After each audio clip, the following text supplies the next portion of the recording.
Hola, buenas noches. Mi nombre es Alexa Rondón. Soy cursante de Derecho Internacional Privado en SAIA Sección A. En esta oportunidad vengo a hablarles acerca de la cooperación judicial extranjera. Esta se encuentra regulada en el artículo 59, que dice algo así, palabras más, palabras menos.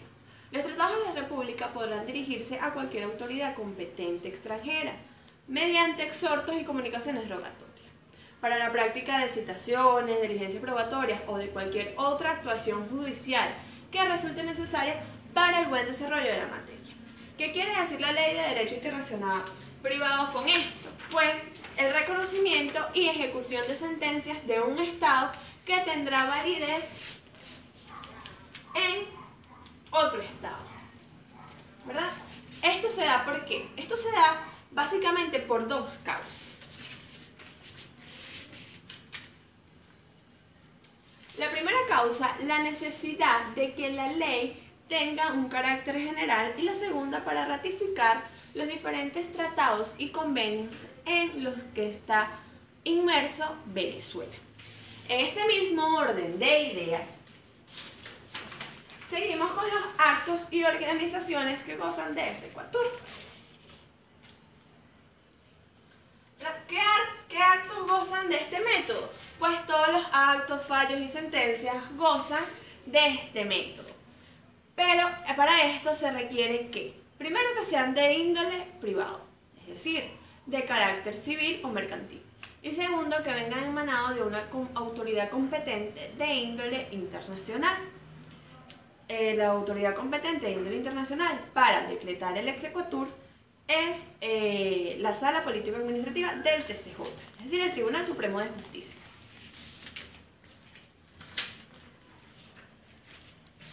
Teniendo claro esto, procedo a definir qué es el exequatur, qué es este método. Pues es esa potestad que otorga un Estado a una sentencia que ha sido dictada por otro Estado. ¿Qué se logra con esto? Que la sentencia o ese carácter de cosa juzgada trascienda fronteras. Es decir, que lo que ya fue dictado en otro Estado tenga validez, si así lo requiere, en otro Estado. Es por ello que la Ley de Derecho Internacional Privado consagra la regulación de cuando Venezuela es Estado requiriente y cuando Venezuela es Estado requerido. Porque nos podemos presentar esas dos situaciones. La situación en la que sea Venezuela quien solicite a otro Estado que le dé validez a una sentencia emanada por ella, o que sea otro Estado que solicite la ejecución de una sentencia emanada de dicho Estado, pero que tenga carácter de cosa juzgada en Venezuela. En base a eso existen ciertos sistemas que hablan acerca de la ejecución de sentencias. Primeramente tenemos el sistema de inejecución. En este sistema lo que se dice es que la sentencia no tendrá validez o no tendrá eficacia en otro Estado, es decir, que no traspasará frontera. La sentencia dictada en un Estado solo tendrá eficacia y validez en ese Estado. Este sistema ha sido adoptado por Holanda, Bélgica y otros países. También tenemos el sistema de ejecución plena, ¿verdad? ¿En qué consiste este sistema? Que una vez emanado la sentencia, esta tendrá validez sin que sea declarado un pronunciamiento sin que sea declarado el exequatur, sino que una vez declarada la sentencia, si esta cumple con los requisitos y los procedimientos dictados, pues ella tendrá validez. También tenemos el sistema de ejecución automática, que esta se diferencia de los otros sistemas porque la sentencia tendrá validez en el sentido de una vez que sea dictada, esta tendrá validez sin necesidad de que se declare el método de exequatur. Es decir, una vez dictada la sentencia, esta tendrá validez en otros estados. Ahora bien, ¿qué sistema es adoptado por Venezuela? ¿Verdad? Podemos decir que Venezuela adopta un sistema mixto, debido a que en ella se abren dos posibilidades.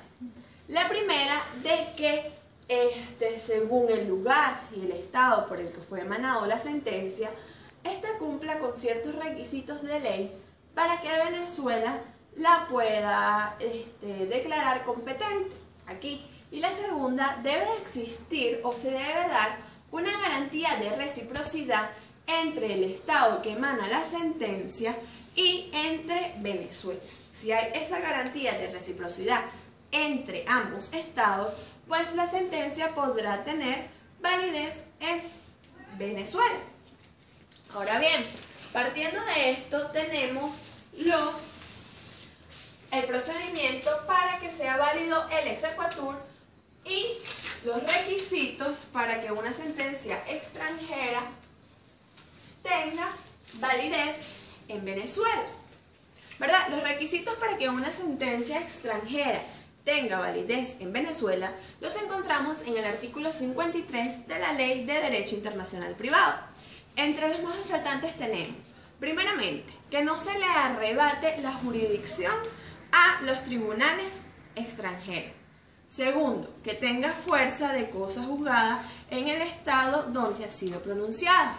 Que sea de carácter privado, esto yo lo expliqué anteriormente, es decir, que sea de índole mercantil o civil y que sea emanado por un organismo competente de índole internacional.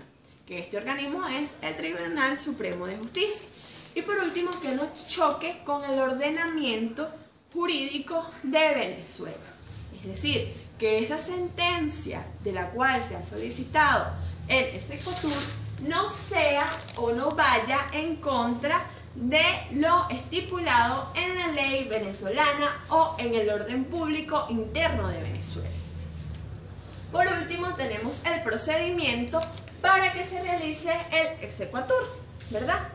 Esto, en el marco de la actividad, usted, profesor, solicitó que nosotros hiciéramos un procedimiento acerca de una sentencia emanada en otro estado para que tenga validez en Venezuela, ¿verdad? En el marco de la actividad procedo a explicar en qué consiste este procedimiento, ¿verdad? Primeramente se debe dar la solicitud de exequatur, ¿verdad? En esto se establece un lapso de 20 días para oír a las partes y para que éstas se dirijan al fiscal. Luego se procede a la citación del demandado, que será de 10 días más el término de la distancia. Luego se pasa al nombramiento del defensor y por último a la contestación y la sustanciación. Ahora bien, ¿qué quiero decir con todo esto? Pues que para que haya una cooperación jurídica internacional, por lo menos en el caso de Venezuela, esta debe cumplir con los requisitos de ley estipulados en el artículo 53 de la Ley de Derecho Internacional Privado, y que la cooperación judicial extranjera no es más que esa validez que le da un Estado a sentencias emanadas por otro Estado, para que ésta tenga carácter de cosa juzgada. ¿Y qué se busca con esto? Pues que las sentencias traspasen fronteras y que pueda un mandato dictado en otro Estado tener validez en el Estado que lo solicita. Esto se da mucho en las sentencias de divorcio, en lo que es los matrimonios. De hecho, el procedimiento del esquema procedimental que realicé es acerca de una sentencia de matrimonio y posteriormente a una sentencia de divorcio. Entonces, ¿de dónde radica la importancia de la cooperación jurídica internacional? En eso. Es esa cooperación que se da en todos los estados, esa cooperación que se da en todos los países de acuerdo al sistema que ellos adopten para así hacer valer sus sentencias en el extranjero y viceversa, hacer valer sentencias que han sido dictadas en el extranjero en el territorio. Como ya lo dije anteriormente, en el caso de Venezuela se adopta un sistema mixto, pero hay muchas veces, como por ejemplo en el caso de Holanda, que ellos no admiten esta cooperación jurídica internacional, ya que para ellos las sentencias dictadas en otro estado solamente tendrán validez en ese estado en el que fueron dictadas, más no tendrán validez en otro estado, porque ellos adoptan el sistema de la inejecución plena, ¿verdad? Bueno, entonces básicamente esto es todo lo que podemos resaltar acerca de la cooperación jurídica nacional. Muchas gracias.